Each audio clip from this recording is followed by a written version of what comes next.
Salut, c'est Maxence, bienvenue dans cette 15e vidéo de cette série Investisseurs Agisseurs. Je suis très heureux de te retrouver aujourd'hui pour cette 15e vidéo et aujourd'hui on va voir ensemble comment gérer ses priorités.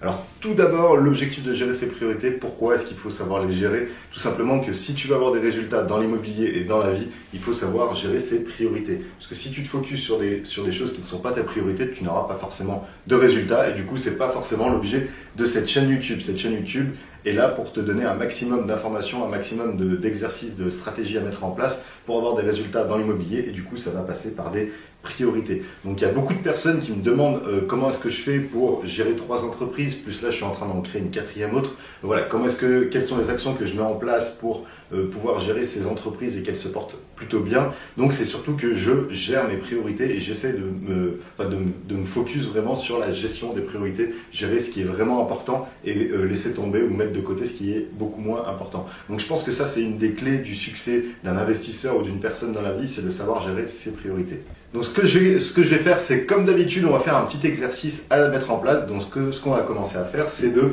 catégoriser toutes tes actions que tu dois faire cette semaine, ce mois-ci, dans ces 3 prochains mois ou autres. Donc catégoriser toutes les actions.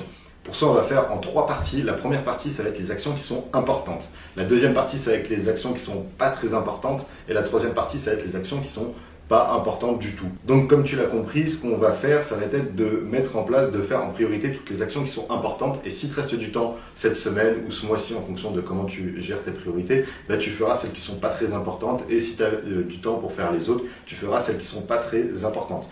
Mais ce que je te conseille de faire, c'est vraiment de commencer tout de suite par celles qui sont importantes. Et par celles qui sont importantes, on va les redécouper en 3 catégories. Donc c'est comme ça que je procède et du coup ça marche plutôt bien. Donc je te conseille aussi d'appliquer ça. Et ces 3 autres catégories, ça va être la première, les actions qui vont te faire gagner gros, mais plus tard, donc pas tout de suite. Donc par exemple, tu sais que si tu vas commencer à bosser tout de suite, ça va pas forcément te faire gagner de l'argent tout de suite, mais tu sais que dans 6 mois, 1 an, ça pourra te faire gagner gros, comme par exemple un investissement immobilier. Un investissement immobilier, tu devras travailler beaucoup dans l'immédiat pour commencer à mettre en place cet investissement immobilier et il commencera à payer une fois que les travaux seront finis, donc peut-être dans 6 mois après avoir commencé tes recherches immobilières. Donc voilà, c'est quelque chose qui à terme va te rapporter gros, mais qui ne te rapporte pas gros tout de suite. Donc toutes les actions qui sont liées en fonction de ça, donc par exemple se constituer un dossier bancaire, aller chez le notaire, faire des visites, rencontrer des agents immobiliers ou autres, ça va être des actions primordiales, c'est vraiment ce que j'avais mis en place. Moi, c'était les actions principales. Tout mon début de semaine était consacré à ça, je devais faire vraiment passer ça en priorité.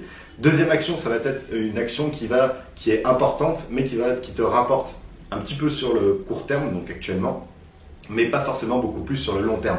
Typiquement le salariat. Lorsque j'étais salarié, ça c'était la deuxième action qui était importante, mais moins importante que celle d'investir, c'était de garder mon salaire, enfin de garder mon travail. Donc je faisais le minimum pour être efficace au travail, pour être sûr d'avoir cette capacité d'emprunt grâce au salariat. Et du coup voilà, c'était la deuxième action, ce qui fait que lorsque j'avais par exemple un rendez-vous chez la banque, je le faisais passer avant mon travail actuel. Donc je m'arrangeais avec mon patron, enfin voilà, je me débrouillais pour que toutes les actions qui sont liées avec l'investissement immobilier passent en priorité parce que je savais que ces actions que je mettais en place, même si elles ne faisaient pas gagner de l'argent immédiatement, elles allaient me faire gagner de l'argent sur le long terme. Donc voilà, la première catégorie c'était ça, la deuxième c'était de garder son emploi, donc de rester dans le salariat un maximum pour pouvoir investir.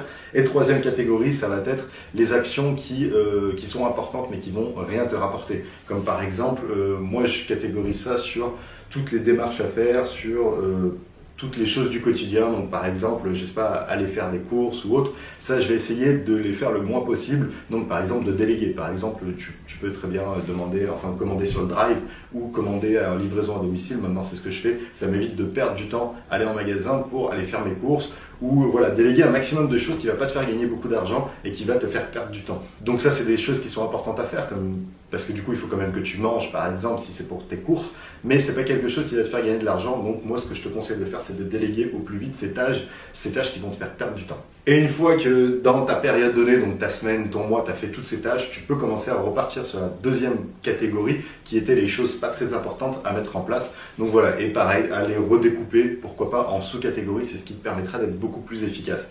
Et du coup, moi ce que je te conseille aussi à faire, c'est de faire tous les dimanches, moi c'est ce que je fais et c'est ce que je faisais aussi à l'époque où j'investissais dans l'immobilier, c'était tous les dimanches, je me disais ok cette semaine voici toutes les actions à mettre en place, voici tout ce que je dois faire, tout ce qui est très important, je le condensais le lundi, mardi, c'est là où j'avais le plus d'énergie et du coup c'est là où je me disais ok, il faut que je fasse absolument ça cette semaine, lundi, mardi, voire peut-être mercredi, et ensuite je découpais le moins important, on va dire, sur le reste de la semaine, et en fin de semaine c'était les choses qui n'étaient pas très importantes, si j'avais encore un peu de motivation pour le faire ou si j'avais un petit peu de temps pour le faire. Donc voilà. Ce que je te conseille, c'est vraiment de catégoriser tout ça et après que tous les dimanches soirs, tu saches exactement qu'est-ce que tu dois faire pour la semaine qui va arriver. Donc voilà, du coup, pour ce qui était de cette vidéo, pour savoir comment à peu près gérer ses priorités, j'espère que ça a répondu un peu à tes problématiques et que tu vas appliquer tous ces exercices parce que c'est vraiment quelque chose qui te permettra d'avoir vraiment des résultats et de rester voilà, dans la bonne dynamique pour avoir du succès dans l'investissement immobilier. Sur ce, je te dis à demain, non, sur ce, je te dis à la semaine prochaine, donc à dimanche pour une prochaine vidéo.